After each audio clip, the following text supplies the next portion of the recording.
BJP. നേതാവ് ജോമോൻ ചക്കാലക്കൽ കൂടി നമുക്ക് മുന്നിൽ ചേരുകയാണ്. ശ്രീ ജോമോൻ, എനിക്ക് ഇതിൽ രസകരമായി തോന്നിയത് കഴിഞ്ഞ ദിവസം പാർലമെന്റിൽ കൃഷിമന്ത്രി പറഞ്ഞത് ഈ മഹാത്മാഗാന്ധി തൊഴിലുറപ്പ് പദ്ധതിയുടെ പേര് മാറ്റിയിട്ട് അത് പ്രശ്നമുള്ള കാര്യമേ അല്ല, മഹാത്മാഗാന്ധി ജനങ്ങളുടെ മനസ്സിലാണല്ലോ ജീവിച്ചിരിക്കുന്നതെന്നാണ്. നിങ്ങൾ പല പദ്ധതികളുടെയും പേര് മാറ്റി, ദീൻദയാൽ ഉപാധ്യായ അടക്കം, അതോടൊപ്പം തന്നെയാണ് സവർക്കറുടെ അടക്കം പേരിൽ പല പദ്ധതികളും ഒക്കെ കൊണ്ടുവരികയും ചെയ്യുന്നു. അതും പേരുകൾ ജനങ്ങളുടെ മനസ്സിലിരുന്നാൽ പോരെ? ജോമോൻ ചക്കാലക്കൽ, എന്തിനാണ് മഹാത്മാഗാന്ധിയുടെ പേരിലുള്ള ആ പദ്ധതി, എന്താണ് ഉദ്ദേശിക്കുന്നത് നിങ്ങൾ അതിലൂടെ?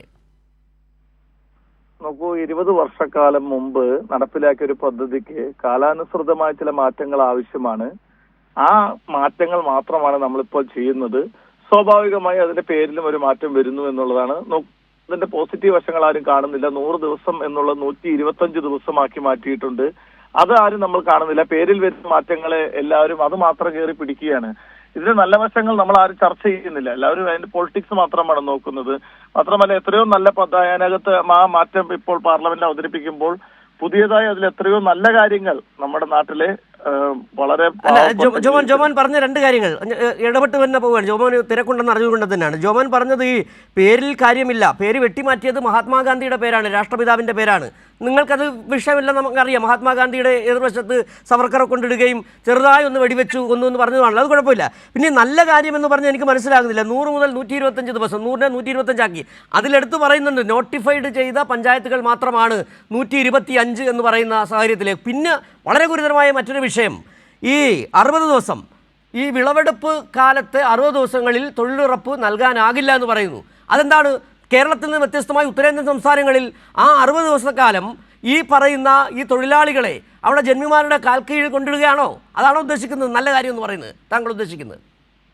ഇല്ല, അത് ഞാൻ 2-3 കാര്യങ്ങൾ പറയാം. ഒന്ന്, നമ്മൾ ഈ പേരുമാറ്റവുമായി ബന്ധപ്പെട്ട് തന്നെ നമ്മളിപ്പോ ഗാന്ധിജിയെ കുറിച്ച് നമ്മൾ പഠിച്ച 1929 തന്നെ ഗാന്ധിജി യങ് ഇന്ത്യ എന്നൊരു പുസ്തകം എഴുതുന്നുണ്ട്. ആ പുസ്തകത്തിൽ അദ്ദേഹം പറയുന്നൊരു വാചകങ്ങളുണ്ട്. നമുക്കറിയാം, രാജാവും പ്രജകളും വ്യത്യാസം അനുഭവിക്കാതെ തുല്യമായി ജീവിക്കുന്ന ഒരു കാലഘട്ടം. ഞാൻ ആഗ്രഹിക്കുന്ന രാമരാജ്യമാണ്.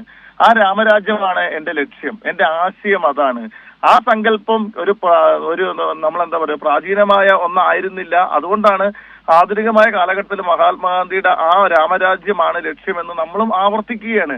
ആ ലക്ഷ്യത്തിലേക്ക് നീങ്ങുമ്പോൾ സ്വാഭാവികമായും ആ പേരിലൊരു മാറ്റം. നോക്കൂ, ഇപ്പോൾ അതിന് ചർച്ച നടക്കുന്നേ ഉള്ളൂ. പൂർണ്ണമായിട്ടൊരു മാറ്റം സാധിച്ചോ എന്ന് ചോദിച്ചാൽ ഇല്ല. ആ ചർച്ച നടത്തിയിട്ട് നമ്മളിപ്പോ പാർലമെന്റിൽ അത് ചർച്ചയ്ക്ക് വെച്ചിട്ടുണ്ട്. 2 സഭകളിലും അതിനെ കുറിച്ച് ചർച്ചകൾ നടക്കും.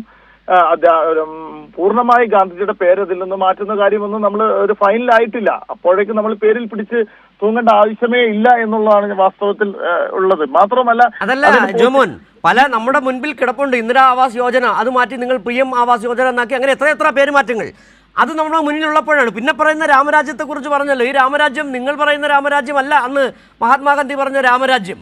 അങ്ങനെ മഹാത്മാഗാന്ധി പറഞ്ഞ രാമരാജ്യമാണെങ്കിൽ എന്തിനാണ് നിങ്ങൾ മഹാത്മാഗാന്ധി എന്നുള്ള പേര് നിങ്ങൾക്ക് ഇത്ര അലോസരം ഉണ്ടാക്കുന്നത്? എന്താണെന്ന് ആദ്യത്തെ ചോദ്യം.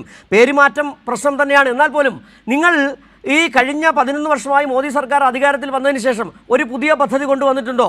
നിങ്ങൾ കൊണ്ടുവരുന്ന പദ്ധതികൾ നേരത്തെ ഉണ്ടായിരുന്ന പല പദ്ധതികളുടെയും പേര് മാറ്റി, അതിൻ്റെ ഘടന മാറ്റി, അത് ജനത്തിന് ഉപകാരം അല്ലാത്ത രീതിയിലേക്ക് മാറ്റുകയും ചെയ്യുന്നു. അതാണ് നടന്നുകൊണ്ടിരിക്കുന്നത്. അതല്ലേ യാഥാർത്ഥ്യം? ഞങ്ങൾ കൊണ്ടുവന്ന പദ്ധതികളുടെ ലിസ്റ്റുകൾ പറയാൻ നിന്നാൽ നിങ്ങൾക്ക് ഈ ചർച്ച ഇപ്പോൾ അവസാനിപ്പിക്കാനേ കഴിയുകയില്ല. ഇപ്പൊ ഞങ്ങൾ കൊണ്ടുവന്ന ന്യൂ എഡ്യൂക്കേഷൻ പോളിസിയുമായി ബന്ധപ്പെട്ട് തന്നെ നിങ്ങളുടെ മുന്നണി അല്ലെങ്കിൽ CPIM തന്നെ അതിന് അനുകൂലമായി അതിന്റെ കൂടെ നിൽക്കുകയും ഒപ്പിടുകയും ഒക്കെ ചെയ്ത് എത്രയോ കുട്ടികൾക്ക്, നമ്മുടെ നാട്ടിൽ എത്രയോ ആളുകൾക്ക് നല്ല കാര്യങ്ങൾ ചെയ്യാമായിരുന്നു.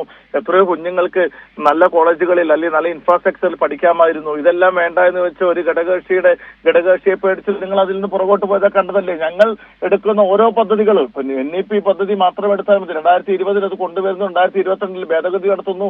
എത്ര മനോഹരമായ ഒരു പദ്ധതിയായിരുന്നു.